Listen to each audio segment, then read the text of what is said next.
بسم اللہ الرحمن الرحیم۔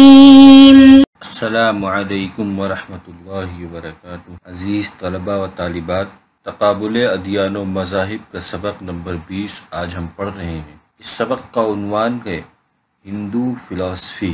اس سبق میں یہ بیان کیا جائے گا کہ ہندو دھرم میں کتنے فلسفیانہ نظریات کیا ہیں، کون سے ہیں، وہ کتنے مکتبہ فکر میں ان کو بیان کیا جاتا ہے۔ وہ سب دھارمک نظریے ہیں، اسی کو انڈین فلسفی بھی کہا جاتا ہے۔ ان مکتبہ فکر کے ان نظام فلسفہ کی بات کریں گے اس سبق میں جو ہندو دھرم کی طرف سے بیان کیا جاتا ہے۔ ہندو فلسفی کے مکتبہ فکر کے بارے میں ہندوازم میں 6 فلسفیانہ مکتبہ فکر پائے جاتے ہیں، اگرچہ ان سب کا دور الگ الگ ہے۔ وہ 6 مکاتب فکر درج ذیل ہیں۔ Number 1 Samkhya, number 2 Yoga, number 3 Mimamsa, number 4 Vaisheshika, number 5 Nyaya, number 6 ویدانت۔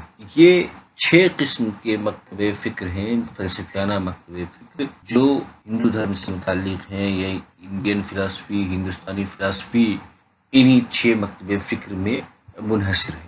ان 6 مکتبہ فکر کو ہم بالتفصیل پڑھتے ہیں ترتیب وار۔ سب سے پہلے ہم پڑھتے ہیں سانکھیہ مکتبہ فکر کے بارے میں۔ سانکھیہ نظام فلسفہ کا بانی کپل منی ہے۔ اس کا زمانہ 6 صدی قبل مسیح ہے۔ سانکھیہ نظام فلسفہ جین مت اور بدھ مت کے زمانے میں ابھرا اور صریحاً ان دونوں مذاہب کو متاثر کیا۔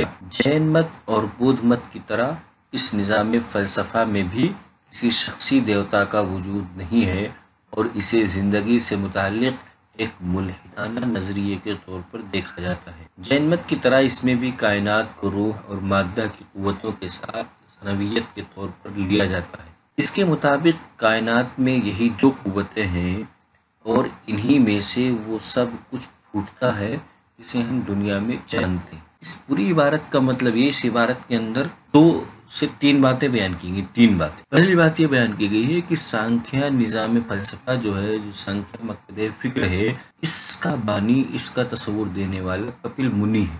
اور دوسری بات اس کی تاریخ سے متعلق کہ یہ 6 صدی قبل مسیح سے متعلق اس کی تاریخ بیان کی، 6 قبل مسیح میں اس کا وجود ہوا، جب جین مت اور بدھ مت ابھر رہا تھا۔ اس دور میں سانکھیہ نظام فلسفہ وجود میں آیا۔ یہ دوسری بات۔ تیسری بات اس میں یہ بیان کی گئی کہ سانکھیہ نظام فکر کا یا نظام فلسفہ کا جو تعلق ہے وہ ملحدانہ نظریے سے تھوڑا ملتا جلتا ہے، کیونکہ سانکھیہ نظام فکر میں یہ ہے کہ یہ جو کائنات ہے یہ روح اور مادہ 2 قوتوں سے مرکب ہے، اور اس کائنات کے اندر جو بھی چیزیں ہیں وہ انہی دونوں قوتوں سے پیدا ہوتی ہیں، انہی دونوں قوتوں سے پھوٹتی ہیں، انہی دونوں قوتوں سے نکلتی ہیں۔ دنیا کے اندر جو کچھ ہم جانتے ہیں وہ انہی دونوں روح اور مادہ، یہ 2 حقیقتیں ہیں جن سے پوری دنیا، پوری کائنات چل رہی ہے۔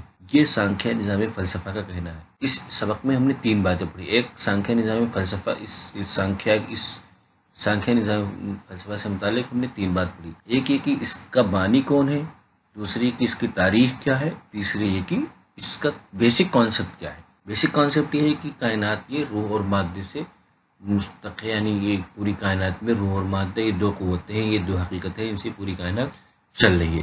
اس کی تاریخ یہ کہ 6 صدی قبل مسیح وجود میں آیا اور اس کا بانی کپل منی۔ دوسرا مکتبہ فکر جو ہے وہ یوگ نظام فلسفہ کا دور 200 قبل مسیح سے 500 عیسوی کے درمیان ہے۔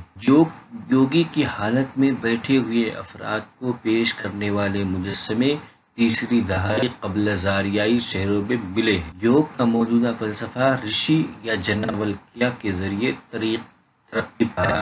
یوگ کی تعلیمات کو یوگ سوتر میں بیان کیا گیا ہے۔ یوگ میں درج ذیل 8 مراحل ہوتے ہیں جنہیں ہٹھ کہا جاتا ہے۔ نمبر 1 پرہیزگاری کے کچھ عہد کرنا، نمبر 2 سکون اور خود پر کنٹرول کرنے کی کوشش کرنا، نمبر 3 یوگ کے مخصوص آسن کو دیکھنا، نمبر 4 آسن کے بعد تنفس کی مشق، نمبر 5 حسیات پر قابو پانا، نمبر 6 ایک ہی چیز پر توجہ قائم رکھنا، نمبر 7 دھیان کی کیفیت حاصل کرنے کی کوشش کرنا، نمبر 8 سمادھی تلاش کر کے برہما میں مل جانا۔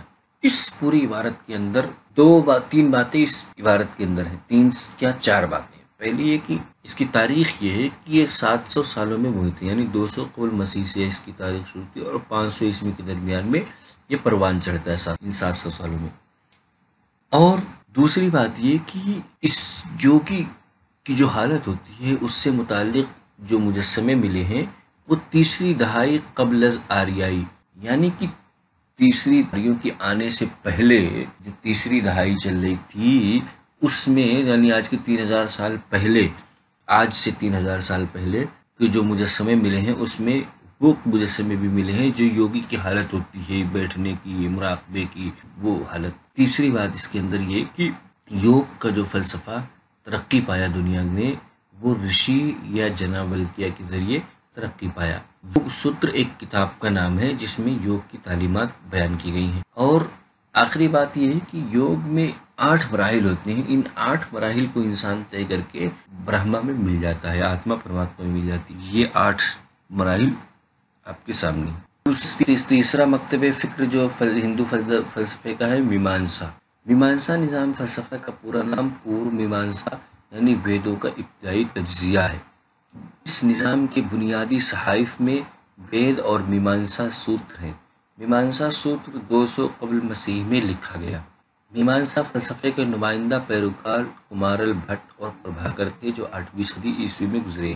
میمانسا کا بنیادی نظریہ دوبارہ جنم سے گریز کرنا ہے۔ اس نظام کے ابتدائی پیروکاروں نے دیوتاؤں کے وجود سے انکار کیا، لیکن 8ویں صدی کے قریب اس نظام فکر کی کچھ فلسفی شیو پوجا کرنے کے حوالے سے مشہور۔ اس پوری عبارت کا مطلب ہے کہ اس کے اندر بھی 3 سے 4 باتیں بیان کی گئی۔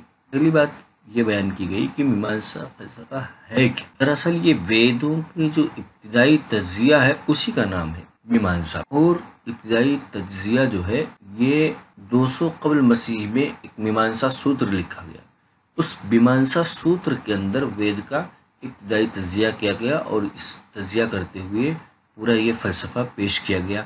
یہ فلسفہ یہ ہے، میمانسا فلسفہ یہ ہے کہ انسان دوبارہ جنم سے یعنی بار بار جسے آواگمن کہتے ہیں اس سے بچنا، اس سے گریز کرنا، یہ اس کا بنیادی نظریہ ہے۔ اور دوسری بات اس کے بنیادی نظریے میں یہ ہے کہ اس کے جو پیروکار ہوتے وہ موحد ہوتے تھے، یعنی دیوتاؤں کو نہیں مانتے تھے، یہ دیوتاؤں کا انکار کرتے تھے۔ لیکن بعد میں 8ویں صدی قبل مسیح میں جو شنکراچاریہ جو ساؤتھ کے تھے ان کا جو دور آیا، اس دور میں یہ شیو پوجا کرنے کے حوالے سے مشہور ہو گئے۔ اس کے کچھ جن لوگوں نے ترویج دی، جنہوں نے ترقی دی، اس میں 2 نام بڑے اہم ہیں، ایک کمارل بھٹ اور دوسرا نام پربھاکر۔ یہ لوگ 8ویں صدی عیسوی کے ہیں، ان لوگوں نے میمانسا فلسفے کو ترویج دی۔ فلسفہ ہے ویششک۔ ویششک مکتب فکر 6ٹی صدی قبل مسیح میں ابھرا۔ ویششک کا بانی کناڈ تھا جس نے بنیادی دستاویز ویششک سوتر تحریر کیا۔ ویششک اس بات کی تعلیم دیتا ہے کہ یہ کائنات درج ذیل 9 مختلف عناصر سے مل کر بنی ہے۔ نمبر 1 آگ، نمبر 2 مٹی، نمبر 3 پانی، نمبر 4 ہوا، نمبر 5 روح، نمبر 6 ذہن، نمبر 7 اثیر، نمبر 8 وقت، نمبر 9 خلا۔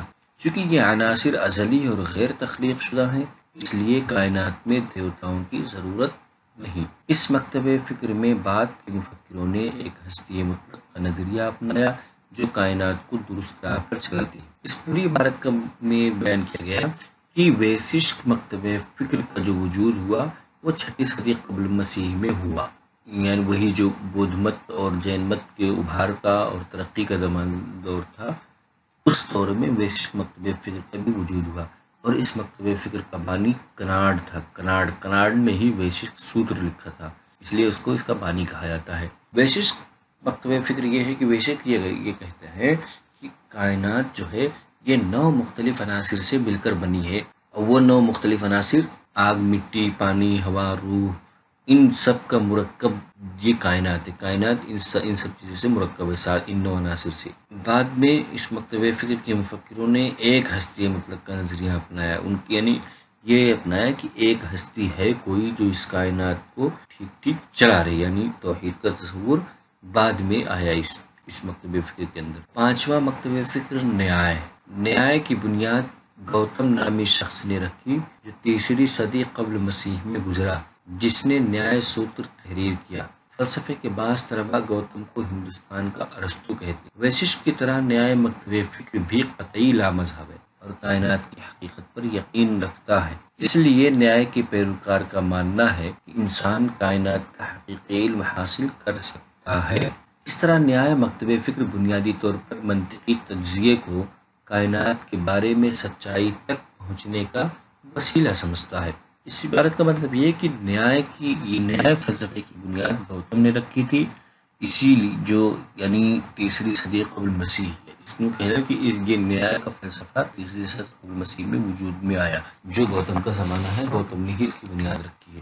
اور گوتم کو انڈین فلسفی میں ہندوستان کا ارسطو کہا جاتا ہے۔ ویششٹ بھی ایک لامذہب مکتب فکر ہے جو کائنات کی حقیقت کو ایکسیپٹ کرتا ہے، اس کو مانتا ہے۔ اس لیے ان ویششٹ کے پیروکاروں کا کہنا یہ ہوتا ہے کہ انسان کائنات کا حقیقی علم حاصل کر سکتا ہے، کائنات کے بارے میں صحیح فیصلہ کر سکتا ہے۔ چھٹی اور آخری مکتب فکر ہندی فلسفی کی ویدانت ہے۔ ویدانت بہت مشہور فلسفہ ہے۔ ویدانت کی اصطلاح، جس کو عموماً وید کا اختتام کہا جاتا ہے، ویدانت کی یہ اصطلاح اشارہ کرتی ہے کہ اس مکتب فکر میں مرکزی مواد اپنشد سے لیا گیا ہے جو ویدک ادب کے آخر میں موجود ہے۔ اس اصطلاح کا مطلب یہ ہے کہ ویدانت فلسفہ ویدوں میں موجود مذہبی تعلیم کی انتہائی چوٹی ہے۔ ویدانت فلسفہ اپنشد کی تحریروں اور زندگی پر ان کے نقطۂ نظر پر مبنی ہے۔ ویدانت فلسفے کی تشکیل پہلی مرتبہ رشی بادرائن نے کی، جو 250 قبل مسیح اور 450 عیسوی کے درمیان گزرا ہے۔ ویدانت کی ایک شاخ ادبیت ہے، یعنی غیر صناعی، نان ڈوئلسٹک جسے کہتے ہیں، اس کو ادبیت کہا جاتا ہے۔ ویدانت مکتب فکر وحدانیت پرست ہے اور کائنات میں صرف ایک اکائی پر یقین رکھتا ہے۔ ادبیت کا بانی شنکر تھا، جو قرون وسطیٰ کی ہندو مت کا سب سے بڑا عالم تھا۔ اس نظام کو فروغ دینے میں 12ویں صدی کی مشہور فلسفی رامانج اور 13ویں صدی کے مادھو آچاریہ تھے۔ اس پوری عبارت میں 4-5 باتیں بیان کی گئی ہیں۔ سب سے پہلے یہ کہا گیا ویدانت کے بارے میں بتایا گیا کہ ویدانت ہے کیا۔ ویدانت فلسفہ میں یوں ہے کہ وید کی تعلیم کی سب سے انتہائی چوٹی کا نام ویدانت ہے، اور ویدانت میں یہ بات بیان کی اپنشد کی تحریر ہے۔ ویدانت کا تعلق یوں کہہ لیں کہ اپنشد سے متعلق ہے، زندگی کے نقطۂ نظر سے متعلق ویدانت کی تعلیمات ہیں۔ ویدانت فلسفے کی جو تشکیل ہوئی وہ رشی بادرائن نے کی تھی 250 قبل مسیح اور 450 عیسوی کے بیچ میں۔ ان کے بیچ میں رشی بادرائن کا یہ دور رہا ہے، اس بیچ میں ویدانت فلسفہ تشکیل پایا۔ ویدانت کی ایک شاخ ہے ادبیت، جسے توحید پرست کہتے ہیں، نان ڈوئلسٹک کہتے ہیں۔ یہ جو ہے ویدانت کی جو ادبیت ہے، اس کا بانی شنکر تھا، جو 8ویں صدی کا عالم تھا، ہندو مذہب کا سب سے بڑا عالم تھا۔ اور اس کے بعد پھر ادبیت کو فروغ دینے میں 12ویں صدی کے مشہور فلسفی رامانج اور 13ویں صدی کے مادھو آچاریہ کا بڑا اہم رول رہا ہے۔ اس سبق کا خلاصہ ہمیں دیکھیں کہ آج کے اس سبق میں ہم نے پڑھا ہندو فلسفی کے مکتب فکر کے بارے میں، پھر ہم نے ان مکتب فکر کی تفصیل پڑھی۔ ان مکتب فکر کی تفصیل پڑھی سب سے پہلے ہم نے پڑھا سانکھیہ کے بارے میں، پھر ہم نے پڑھا یوگ کے بارے میں، پھر پڑھا میمانسا کے بارے میں، پھر پڑھا ویششٹ کے بارے میں، پھر آخر 5ویں نمبر پہ پڑھا نیائے کے بارے میں، پھر آخر میں 6 نمبر پہ ویدانت کے بارے میں۔ 6 قسم کے مکتب فکر ہوتے ہیں ہندو فلسفی میں، ان سب کی تفصیل ہم نے آج کی سبق میں پڑھی۔